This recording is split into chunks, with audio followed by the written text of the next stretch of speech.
Greetings everybody, Richard Fulmer here, and welcome to another one of my Richard's Rock Rambles. On this channel we chat about all things rock, whether it's metal, classic rock, blues, you name it, we cover it. And today's episode we're going to carry on looking at a guy who went solo after being in a very successful band for many years. In fact, he was their main songwriter, played guitar, quite a bit of slide, but mainly known for his keyboard work on the Hammond B3 organ. So I'm talking about Ken Hensley, who of course was a member of Uriah Heep, a great British classic rock band, still going today, who in fact just recently announced their final tour that'll be coming up, I think they said probably next year, carrying on for about 2 years. So hopefully they'll come to South Africa again. They have been here a couple of times previously. I was lucky enough to catch them, so who knows, maybe they'll come down this way. You know, South Africa's not always on the tour itinerary right at the top, but usually somewhere right at the bottom. So right, we're going to have a look at some of Ken Hensley's solo work. I must just say from the start that I do not have a lot. In fact, this will be quite a short video because I only have a couple of albums to show, but he has done a lot of work. A lot in the classic rock mold. He also went into gospel for a while. He also played in a couple of other bands. He played in Blackfoot, that southern rock band from the States. He even guested on an album by Wasp, of all bands, if you can imagine that. Even Blackfoot, for me, was quite a left turn. I mean, for him, I didn't think that was the kind of band that he would have fitted in, but he did pretty well for those 2 albums that they did. And numerous solo albums. And he's also guested on, if you look at his discography on Wikipedia, and you look at and you see how many people he's played with or how many albums he's appeared on as a guest, it's like this long list. Quite amazing. So let's just see what I have. I also have a best of to show you. So I've got 2 studio albums and a best of. So the first one I want to talk about is, for me, his, personally, my favorite, and for me his best solo album.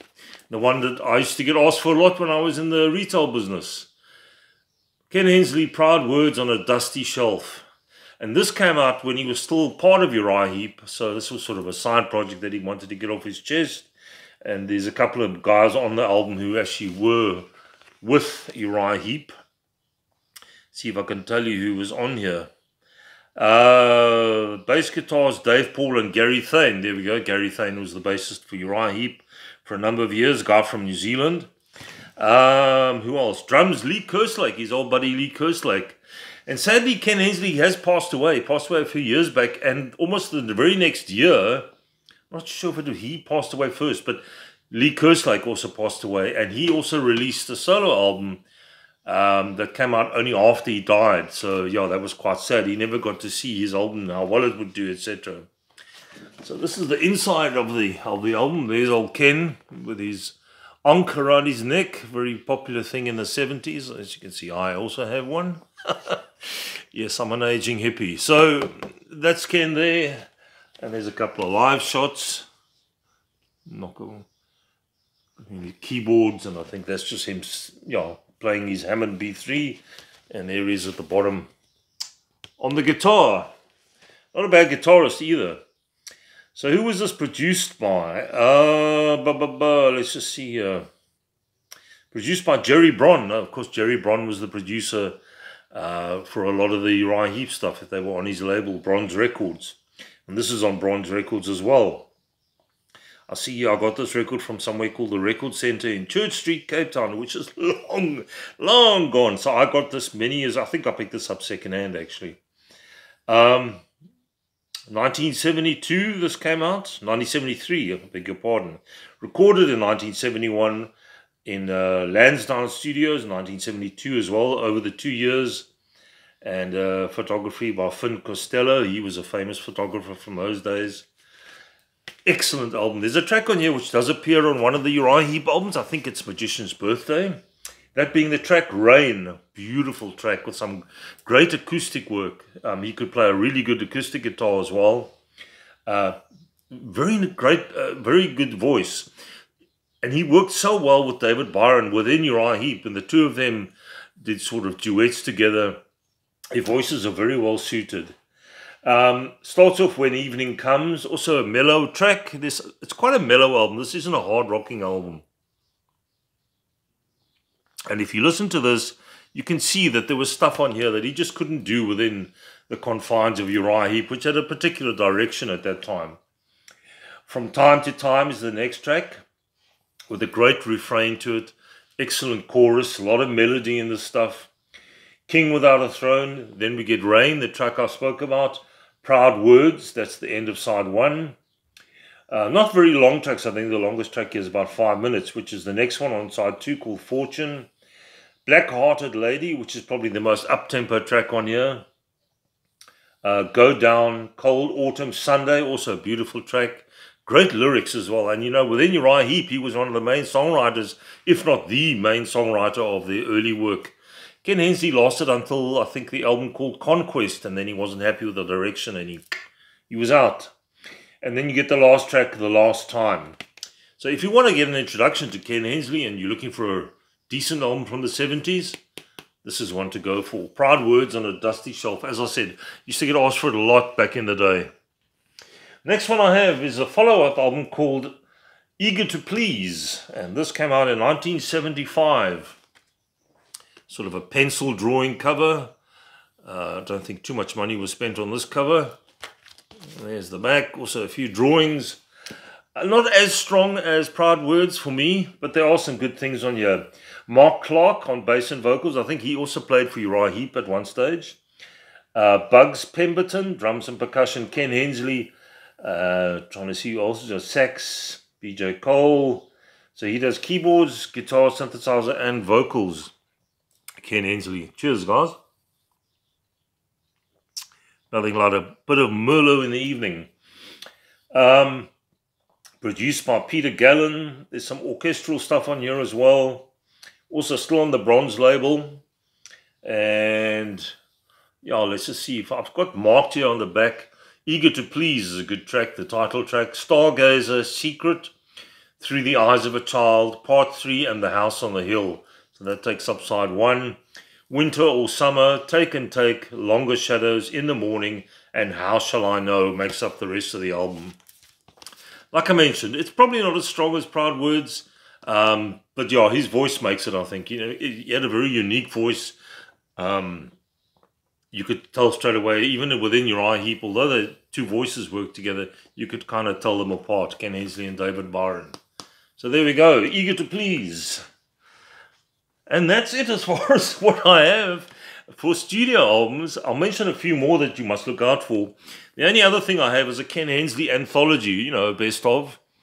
And this came out on the Castle Communications label in, gosh, I can't see this, 2001 or 2000. When Evening Comes, From Time to Time, Proud Words on a Dusty Shelf, Rain, Fortune, Cold Autumn Sunday, How Shall I Know? And there's obviously tracks from some of his later albums as well. New Routine, Inside the Mystery, Brown Eyed Boy. There's about 12, 13 tracks on here. There's old Ken there in the front. I think that's also the same shot that was in Proud Words on a Dusty Shelf with an anchor around his neck. See if there's anything else I can show you.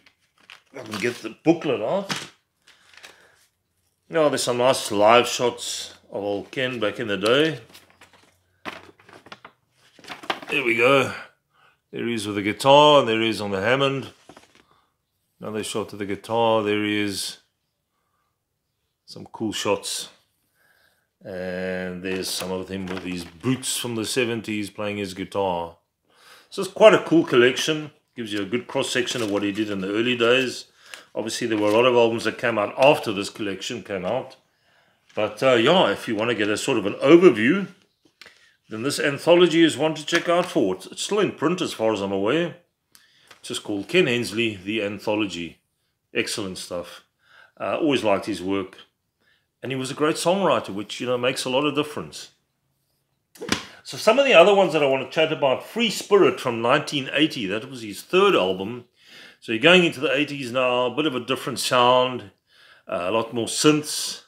Perhaps for me, the production wasn't that great. You know, the drums sounded a bit tinny. One of my bugbears about the 80s drum sounds. So that might be one to check out. There's some good songs on there, don't get me wrong. Then we jump forward to 2006 and an album called Blood on the Highway, which is almost like a concept album. I think it was a concept album. I still need to get hold of that. I've got it here on my computer somewhere, but it's really worth getting for the simple fact that there's some excellent guests on there. I think John Lawton, the ex-Uriah Heep singer, Glenn Hughes is on there, and a bunch of other well-known, is that singer from Sweden or Jean Landy, I think his name is. Great singer, very like Dio, very much like Dio. So that's another one to check out for Blood on the Highway. And then the album that he released, well, that was released after he died, his very last album called My Book of Answers. Actually, a really strong album and also worth checking out. A couple of hard rockers on there, some nice ballady type stuff. You know, he mixed it up pretty well, Ken Hensley. And like I mentioned, he passed away, died on the 4th of November 2020. So that last album came out a year later. So he never got to see how it did. And yeah, he was 75 when he passed away. So a fair age. But you know, these days, that's still pretty young. If you think about people like Keith Richards, who just goes on, he's probably going to go on till probably 100 and something. I think he's indestructible. So there we go, guys. That's Ken Hensley's Going Solo. And yeah, like I mentioned, Uriah Heep just announced their farewell tour.